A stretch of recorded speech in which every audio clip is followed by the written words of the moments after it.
प्यारे विद्यार्थियों, आज हम 11वीं कक्षा की हिंदी पुस्तक आरोह भाग 1 से पाठ नंबर 5 जिसका नाम है गलता लोहा और जिसके लेखक हैं श्री शेखर जोशी जी। आज हम श्री शेखर जोशी जी का साहित्यिक परिचय पढ़ेंगे। देखिए, श्री शेखर जोशी जी का साहित्यिक परिचय। सबसे पहले हमें भूमिका लेते हैं।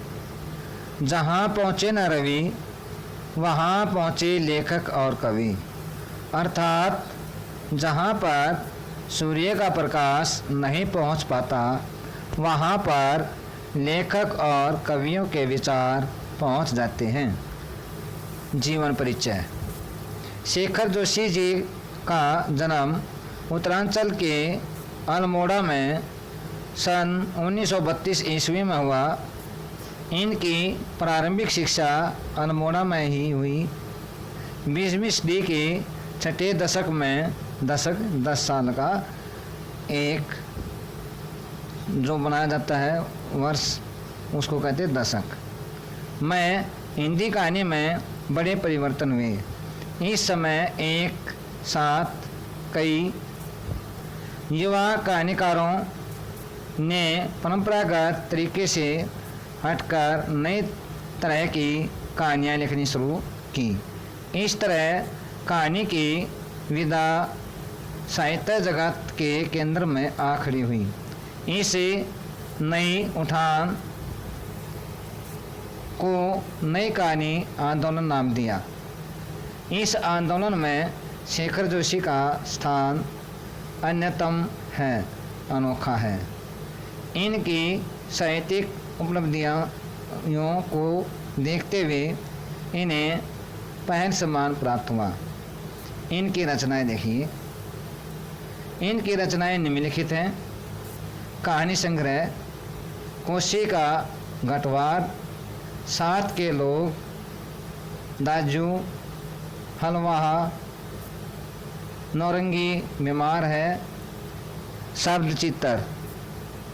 संग्रह एक पेड़ की याद।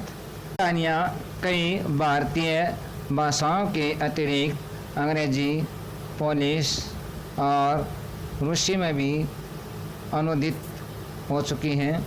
इनकी प्रसिद्ध कहानी दाजू पर चिल्ड्स फिल्म सोसाइटी द्वारा फिल्म का निर्माण भी हुआ। साहित्यिक विशेषताएं। इनके साहित्य में वर्ग संघर्ष साफ और तौर पर झलकता है। इनका साहित्य जीवन की वास्तविकता के निकट है तथा समाज की विविध परिस्थितियों का यथाचित्रण करता है। उन्होंने अपने दृष्टिकोण के आधार पर समाज की गली सड़ी रूढ़ियों पर जमकर प्रहार किया है। शैली। शेखर जोशी जी सही अर्थों में जनवादी कथाकार थे। उन्होंने अपने साहित्य में सहज, सरल तथा भावानुकूल खड़ी बोली का प्रयोग किया है।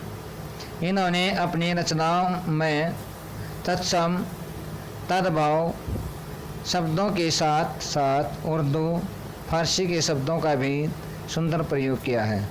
अंत में हम ऐसे महान लेखक के बारे में यही कहना चाहेंगे, डुबो दे जो जहाज़ों को उसे तूफान कहते हैं, टकराए जो तूफानों से उसे इंसान कहते हैं।